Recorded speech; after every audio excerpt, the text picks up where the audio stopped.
అందరికీ షలోమ్. ప్రార్థన. ఎలోహిం చిత్తమున జరిగించువాడు నిరంతరం నిలుచును అని వాగ్దానం చేసిన తండ్రి, మహోద్రేకము కలిగి నిమిషం మాత్రం నీకు విముఖుడనైతే నీ నిత్యమైన కృపతో వాత్సల్యము చూపుదునని వాగ్దానం చేసిన అదోనాయ్, మీలో ఉన్నవాడు లోకములో ఉన్నవాని కంటే ఆ గొప్పవాడు గనుక మీరు వారిని జయించి ఉన్నారు అని వాగ్దానం చేసిన అదోనాయ్, నా ఇంటనున్న ప్రాకారములోను ఒక భాగమును వారికి ఇచ్చేదను, కొడుకులు కూతుళ్ళు అనిపించుట కంటే శ్రేష్టమైన పేరు వారికి పెట్టుచున్నాను, కొట్టివేయబడిన నిత్యమైన పేరు వారికి పెట్టుచున్నానని వాగ్దానం చేసిన తండ్రి, మీకు స్తోత్రం. నీ క్షేమము నది వలెను, నా నీతి సముద్ర తరంగముల వలె ఉండును అని వాగ్దానం చేసినటువంటి అదోనాయ్, మీ ఘనమైన నామమునకు స్తుతులు స్తోత్రాలు చెల్లించుకుంటాం.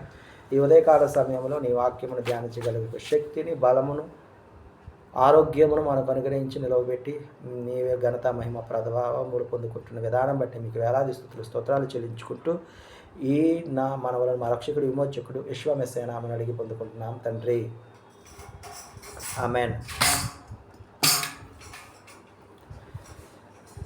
భార్యాభర్తల మధ్య వికసించిన ప్రేమ పుష్పము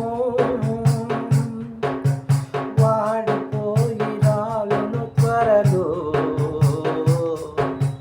మోడులా మిగిలిపోవును.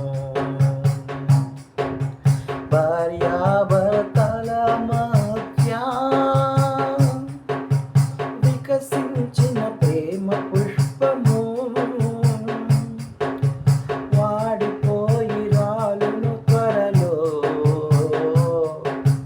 మోడులా మిగిలిపోవును. ఎన్నాళ్ళెన్నడు మారనిది నా యేషువ దివ్య ప్రేమ, ఎన్నాడెన్నడు వీడనిది నా యేషువ నిత్య ప్రేమ. ఎన్నాడెన్నడు మారనిది నా యేషువ దివ్య ప్రేమ, ఎన్నాడెన్నడు వీడనిది నా యేషువ నిత్య ప్రేమ. ప్రేమ, యేషువ ప్రేమ, అది ఎవ్వరు కొలువలేనిది. నిజము, దీనిని నమ్ము, ఇది గురియందించలేనిది, ఇది గురియందించలేనిది. రెండవ దినవృత్తాంతాల గ్రంథము 23వ అధ్యాయాన్ని మనం ధ్యానించుకుంటూ ఉన్నాం. అతల్యా పరిపాలిస్తున్నటువంటి 7వ సంవత్సరం ముందు యెహోయాదా శతాధిపతులతో, వారెవరనగా అజర్యా, ఇష్మాయేలు, అజర్యా, మయాషయాతో, ఎలీషాపాతుతో నిబంధన చేయించినట్లుగా ఈ దినాలు చూస్తున్నాం.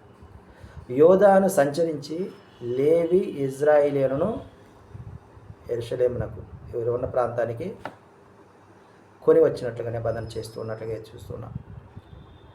రాజకుమారులు రాజ్యమేళాలి కాబట్టి, ఎవరు ఆ రాజకుమారులు? దావీదు వంశం. దావీదు వంశంలో ఉన్నవారు రాజ్యమేళాలని అదోనాయ్ వారి యొక్క ప్రణాళిక చిత్తం కాబట్టి, లేవీయులు, యాజకులు 3 భాగాలుగా విడిపోయి,